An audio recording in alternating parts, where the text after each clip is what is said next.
Now, foodies, Jay-Z had the internet talking after his Yankee Stadium concert, not just because Beyoncé came out to perform, not just because Blue Ivy played the piano, but because Jay-Z decided to address the controversy surrounding his partnership with Target.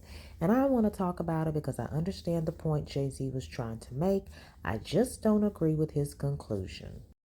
Did sell out 3 nights. I sold Yankee Stadium the hell out.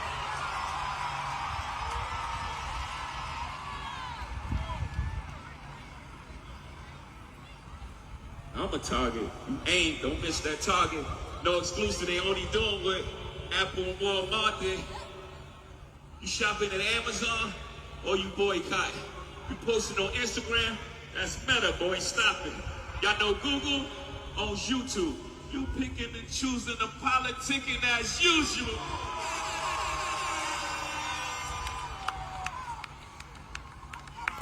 They dig it deep with narratives. It's embarrassing. They run out of characters, had to bring back up Cap again.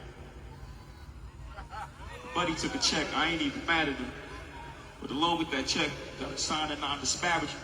I'm the one they can't control. Y'all better be glad it's him.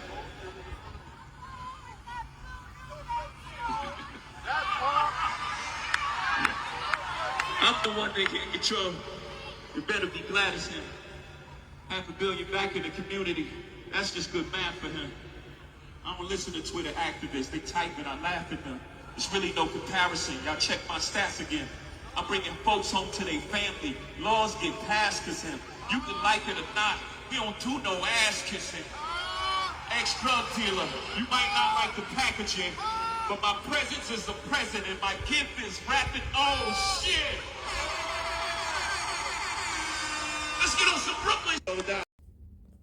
Jay-Z basically told the audience that people are practicing selective boycotts. His argument was, why are people upset about him doing business with Target when they continue to shop at Walmart and Amazon, using Google and spend hours every day on social media platforms owned by Meta?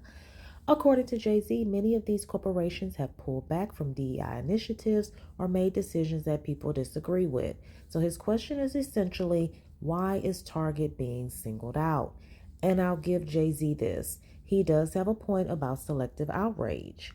A lot of us say we're boycotting one company while continuing to spend money with another corporation whose policies we may not agree with.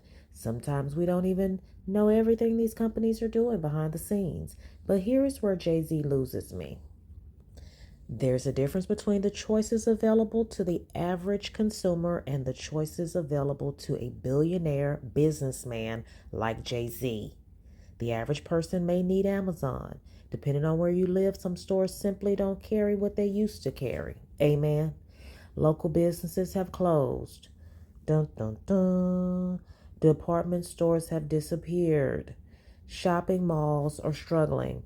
And Amazon has become one of the easiest and sometimes one of the only affordable and convenient ways for people to get certain products delivered to their homes. Then you have Google. How realistic is it to tell people to completely stop using Google? And social media? For millions of people, social media isn't just entertainment anymore. People run businesses on social media.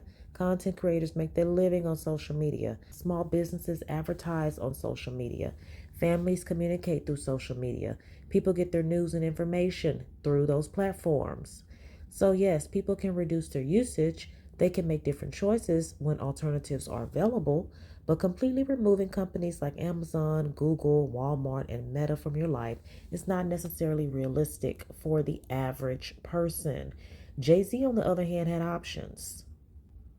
I have a very sad story. The black delegation should take this up immediately. Jay-Z has decided to partner with Target. This is Jay-Z, one of the most successful artists and businessmen in entertainment history. Are we really supposed to believe that Target was his only option to market and distribute an album? Jay-Z could have partnered with independent black-owned businesses. He could have created his own distribution strategy. He could have sold directly to his audience. He could have used multiple retailers instead of giving one company such a major promotional role. He could have created pop-up shops, exclusive merchandise, limited edition physical copies, concert bundles. There were plenty of possibilities, and that's the difference for me. The average consumer is trying to survive inside a system dominated by a handful of giant corporations.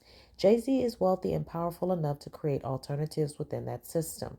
So when he says, well, you still shop at Amazon, you still use Google, you still use Meta, my response is yes, because many consumers have limited choices, but you didn't.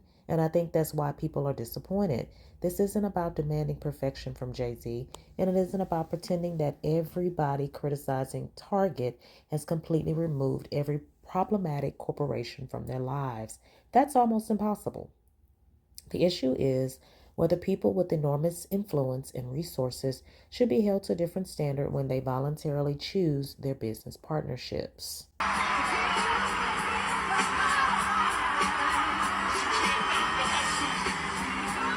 Now, outside of the controversy, the concert also gave fans some major family moments. Beyoncé came out and performed, which of course was a huge moment for the crowd, and then Blue Ivy showed another side of her talent by playing the piano. And I actually think seeing Jay-Z, Beyoncé, and Blue Ivy sharing moments during this concert is part of what makes this conversation interesting. We're watching one of the wealthiest and most influential families in entertainment. They have accomplished something extraordinary. But with that level of success comes a larger conversation about responsibility, influence, and how powerful people choose to use their economic power. Jay-Z says consumers are being selective with their boycotts. Maybe he's right about that. But I also think consumers are allowed to be selective. A boycott doesn't have to eliminate every corporation from your life to send a message to one company. People have to start somewhere. And if consumers decide that Target is where they're drawing the line, that's their right. The bigger question is whether celebrities should use the fact that ordinary consumers have limited choices as a defense for business decisions they freely choose to make. Because shopping somewhere out of necessity is not the same thing as choosing a multi-million-dollar corporate partnership when you have countless other options. But I want to know what you think. Was Jay-Z right? Are people being hypocritical by boycotting Target while continuing to shop at Walmart and Amazon and use Google and Meta? Or is Jay-Z ignoring the fact that ordinary consumers don't have the same options and resources that he has? And one more question. Do you think celebrities should be held to a higher standard when they choose which corporations to partner with? Let me know in the comments. And if you're new here, subscribe to the channel, hit the like button, and join the conversation. I'll see you in the next video. Bye.